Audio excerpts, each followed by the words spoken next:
What's up, folks? Eric Mishinsky, Gold Investment Letter. Yes, I am recording this from my church that I purchased a couple of years ago called the Numa House. We're building this out to be a men's mastermind and retreat center through the Phenom Foundation. It's pretty exciting. I'll tell you guys more about that when the day comes that we actually start to have some groups come here and transform. It's Anyway, I want to give you an update. I really want to thank all of you that are YouTube subscribers and actually get this like alert and watch these videos because we've got an audience of tens of thousands of people on our email list, on the e-letter list. But when I put a video out instead of writing, much of what I want to say, the views are only, they're less than 1,000. And I think over half of those come from you guys that are here. I forgot what our subscriber count is, but it's not that big. But so I really appreciate you guys. So I want to give you a head start, from time to time. I did this on one of our recent videos. I want to give you a head start. And I'm going to publish this right away, and then it will go out shortly to the free e-letter list so people will see it too. The reason a head start could or may or may not be beneficial is because there's huge money on my list. I've got a lot of personal relationships even on there that there are people that follow through that particular vehicle. Like I might talk to a fund or a family office about something like THM, International Tower Hill. And then I put the updates out there. Like, for that, for example, with THM, just so you guys know, I bought 50,000 more shares yesterday at $1.20 in the US. You can always do the math. If you're Canadian, you multiply by 1.385. And if you are US and you look at a Canadian symbol, multiply by 0.725, something like that. Usually it's 0.73. I'll put in 0.1 or 1.38 on the other side of it to figure out the prices. If I'm talking in USD or Canadian, I usually say so. THM is a USD price for International Tower Hill, which I will include a chart on the update that goes out on email. But frankly, I wanted to see International Tower Hill from 2 weeks ago cool off because we hit almost $1.50 and it was getting overbought. So I just stepped back. I haven't said a peep, and it has done exactly what I wanted and exactly what I had hoped. Now, I don't ultimately control the fate of this stock or this company, but because there is so much value when you're talking about price discovery, the more people that look at this thing and get this information, the higher this stock is going to go.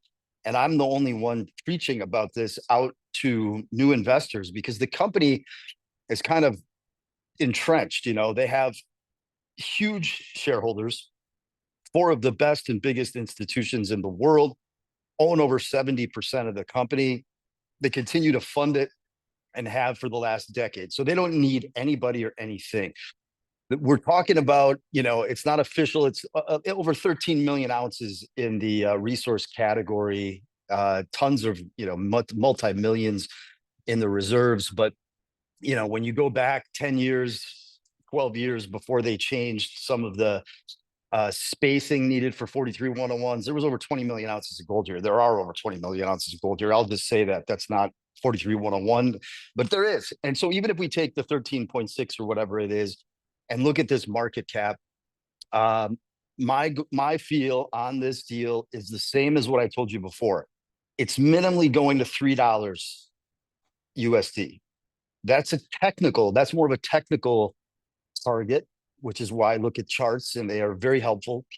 But the fundamentals would support this thing going back and testing the 2011 highs of over $10 a share, which may take a bit more time. But at the same time, if you look back to 2010-11, when THM started to climb and the gold stock started to kick into gear, into a bubble, and the rare earths and everything, there's a thing called the Pareto principle,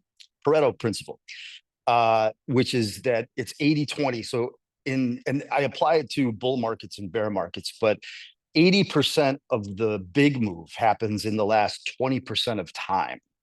So that means that once this stuff really kicks in on the gold stocks, which we're not even close to yet, and they're going to go parabolic. Okay. And it's going to be where you either have to be well positioned, and perhaps, the best way to do it, in my opinion, is like when you have cheap stock and take a big position in something that doesn't have tremendous risk, like an International Tower Hill. Like, I just don't believe it does, in the sense of sustainability, staying in business, all that stuff. It's not going to be a problem. There's too much big money behind it. And then you look at the valuation of what you're paying per ounce in the ground. And, that's why I've got a massive bet here. I also am, I'm a consultant. So I have a million options that were priced back when I started talking about this at, 45, 50 cents US.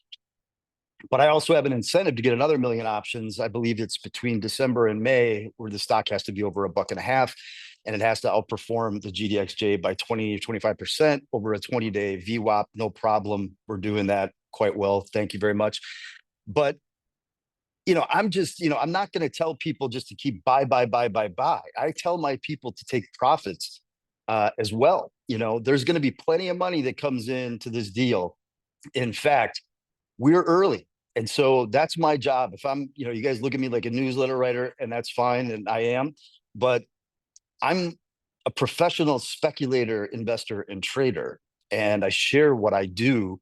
And I'm not always right, but I've made a lot of money in my life with certain picks that have gone up tremendously and make up for any and all losses in history, just in one deal, when you get it right.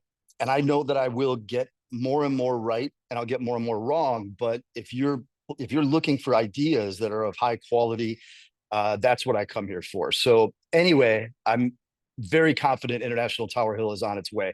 In my opinion, that's why, like, if you want to take a position up to $1.30, and then you look at this thing going up like 80% to that $3 target, and you take off a third of the position in the high twos, you're basically going to have a cost average of like 20, 30, 35 cents a share.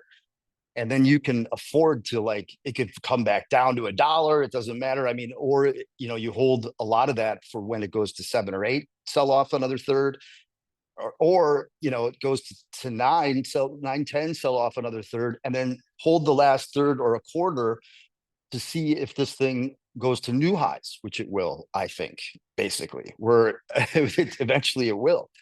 And, that's a big win. It's a big win for a deal like this. So what my prediction is on THM is that it's going to become a hedge fund darling. When this shit starts ripping, the funds are going to take it much higher, and there's going to be big money rushing in, and you're going to know it, and you're going to see it. And I'm extremely confident of it. When that happens, I think it's 2026 sometime, that we're going to get pretty juicy. We'll see. Okay. But it's going higher. Anyway, the other thing I want to bring to everybody's attention is that next week, early week or midweek, I'm flying to Boise, Idaho, and then taking a 4-hour drive with the Metalis group up to the Greyhound property, Metalis Resources, MTS in Canada, MTLLF in the US. This is, I think I own 2.5 or 3% of the company myself. This is also related to the guys like Paulson that are behind THM that own Perpetua 21 miles away, 22 miles away from the Greyhound project, which is beginning this drill program. And I believe it's going to produce some potentially very big numbers. Now, I'm taking 2 days to go through and meet also with the property owners that have owned this thing for generations. They're apparently a very wealthy family that's got a really interesting backstory. They have their own museum in Boise. They have mines that they do operate. And, that's going to give me a lot of information to share. I may do an interview. So Metalis, before we get those drill results, a lot of people are going to start to see more information there. So a word to the wise, like, do you own Metalis? It's totally dead and quiet, but there's nothing to buy under 20 cents Canadian anymore. There's nothing to buy under 15 cents US anymore.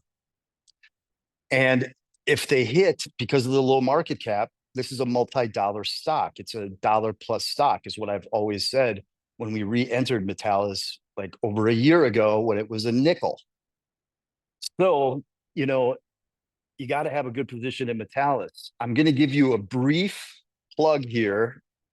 So listen, I got away from like doing marketing for public companies mostly over the last, since like COVID, since 21. I didn't do anything for a couple of years selectively, like the THM. It's too big of an opportunity. And like I see how huge it is. And I don't take anything lightly. I hope you guys understand that. Somebody's always going to lose money when deals go up a lot, because some people are emotionally and spiritually retarded. Meaning, the greed kicks in and people chase things.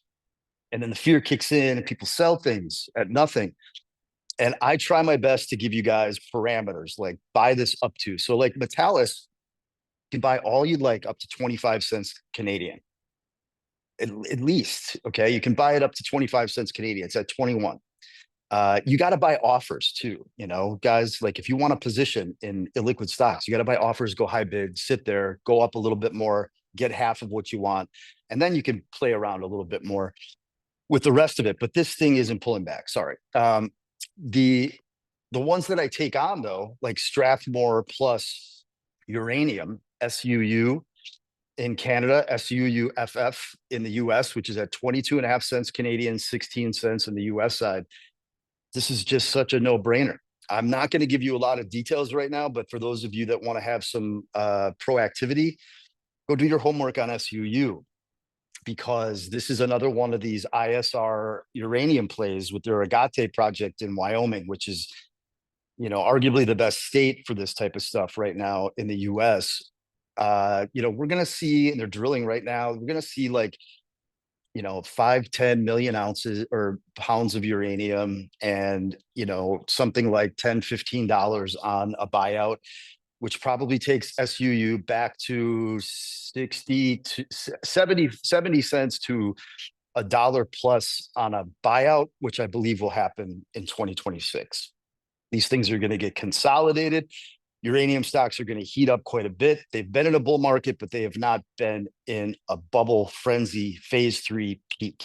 That's what we want to get ahead of on a lot of this stuff, guys.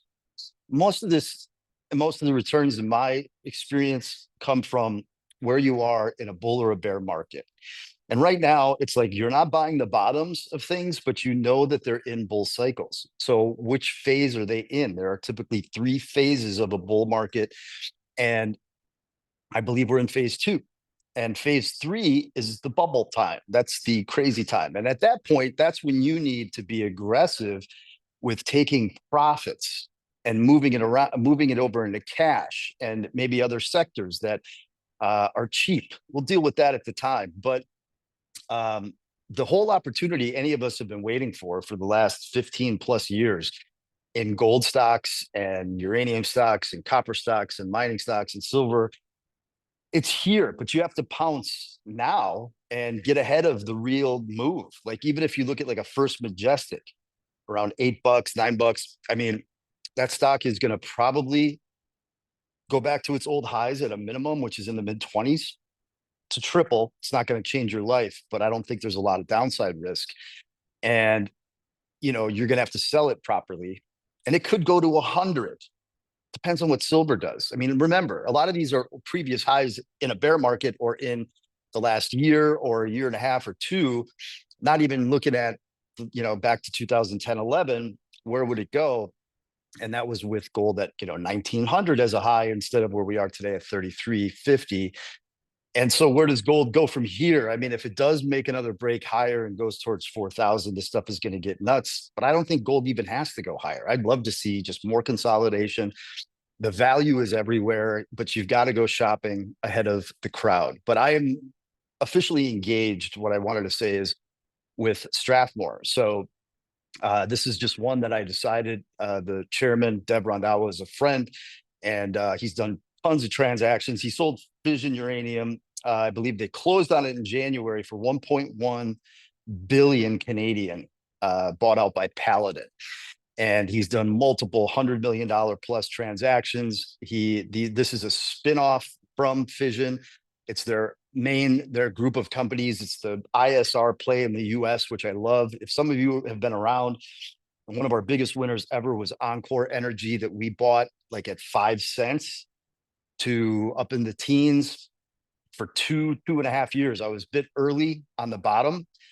But that ended up going to, I think, split adjusted, we went to 227 per share. It's on the New York Stock Exchange. It's become a very big company.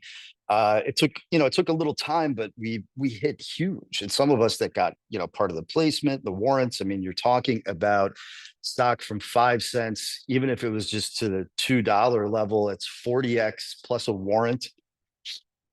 I'd call it another 39x. I mean, we've had real success, and that's this ISR strategy that I think, to me, makes a ton of sense. These are going to get consolidated. And lastly, guys, if you've made money on stuff, like a lot of money with like HODL, I've seen comments about the price of the premium membership being expensive. And I understand if you're not a huge investor, you got to be careful. But like, I would just say, listen, wouldn't it make sense that if you've made big profits on stuff through me in the free, what do you think is going to happen if you're a premium or elite member? These guys have been buying Strathmore. We just did a placement at 12 cents, but it was only for elite members. And then premium members had time, just like THM, 2 months they had to buy it up, buy it up, buy it up, buy it up, buy it up cheap.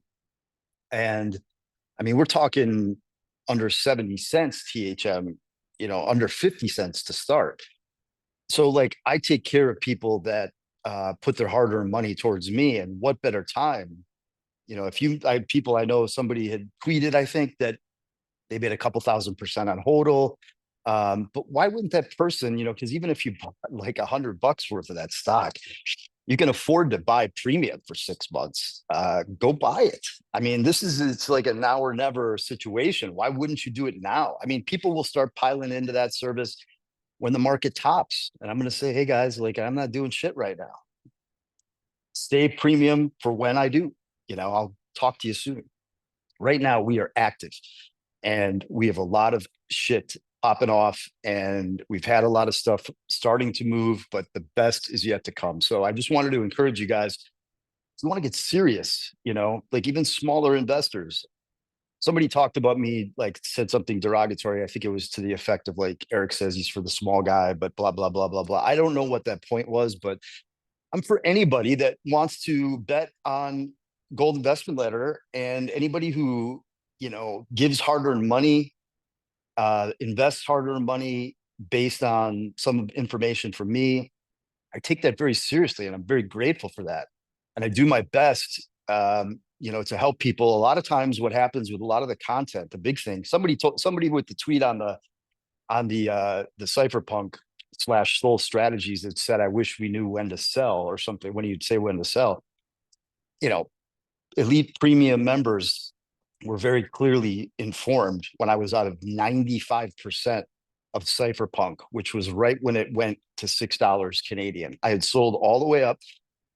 I'm out of this much, I'm out of this much, I'm out of this much, I'm out of this much. And then I would have individual talks with people and say, what are you at? And they would be like, oh, I've only sold 10%, or I'm waiting. And I would scream at them, you asshole, like, what the fuck do you expect? Dude, this thing just went up 60-fold and you're not taking profits, you're going to get screwed. So I care about that stuff for anybody, and, when we're talking about high risk stuff, look, I came from the bottom, as Drake said, started from the bottom. Now we here, baby. This is from stocks, equities, crypto, speculation, high risk, taking a lot of kicks to the nuts along the way. But if you really want to have more financial freedom, you got to take some risk. I mean, there's no way around it.